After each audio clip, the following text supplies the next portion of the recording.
In this video, we're going to be covering the two ray diagrams of concave lenses. This is the last part of the big episode of ray diagrams, and we're starting right now. Hey, this is Advait. Welcome to another video. If this is your first time here and you want to learn how you can build your memory, build your brain by uncovering fascinating facts and clear academic concepts, start now by subscribing and clicking the bell so that you don't miss any of our videos. So, we are going to be doing this on the big whiteboard, but before I go on, I'd like to tell you that we have already made focus, standard, incident ray, spherical lenses and its components, and those are the basics of ray diagrams. So I would like you to watch both of those videos first, and I'll leave a link up in the cards right now. Go and watch that first and then come over here. You will find it easy to comprehend as well as for me to teach. Now let's jump over to the big whiteboard. Now we look at the concave lens ray diagrams. Now let's assume that the object is at infinity. Here is our concave lens.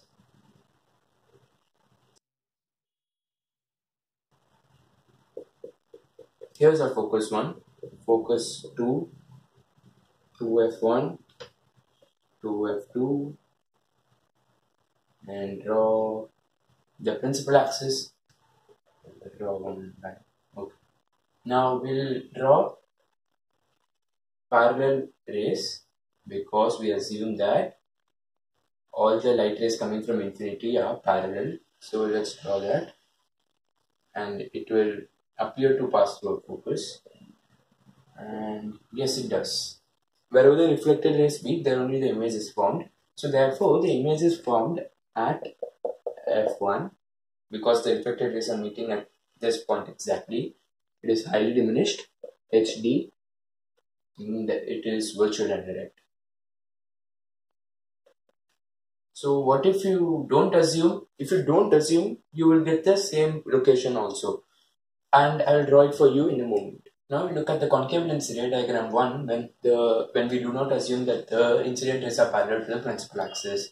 So we'll draw one ray passing through the optical center, goes undeviated according to SIR 3, and we'll take one more ray from here, and now we have to apply how it refracts. So we have to apply the Snell's law of refraction. Sin I by sin R is equal to constant.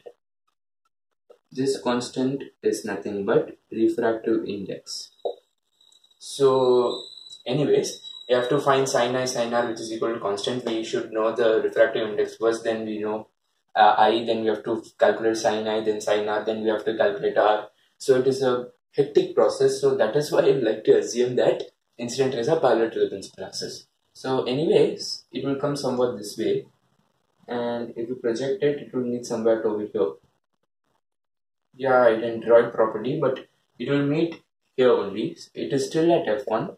Draw it with proper scale and pencil, apply this formula and all the stuff. It will be the same, highly diminished. It will be virtual and direct.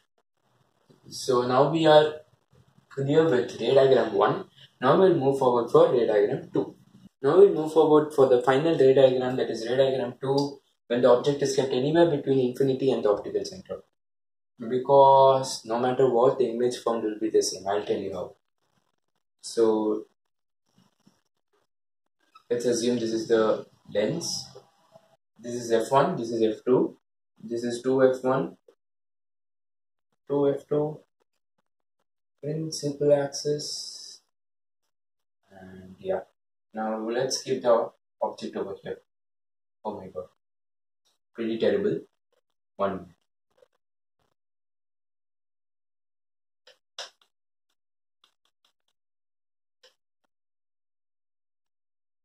Okay, now it looks pretty legible. Now we'll draw an incident ray parallel to the principal axis, will pass through the focus, appear to pass through, because it's a virtual focus, and we'll take the optical center one. So, wherever the refracted rays meet, there only image is formed. I told you reflected rays meet, it's refracted rays, so it is meeting somewhere over here.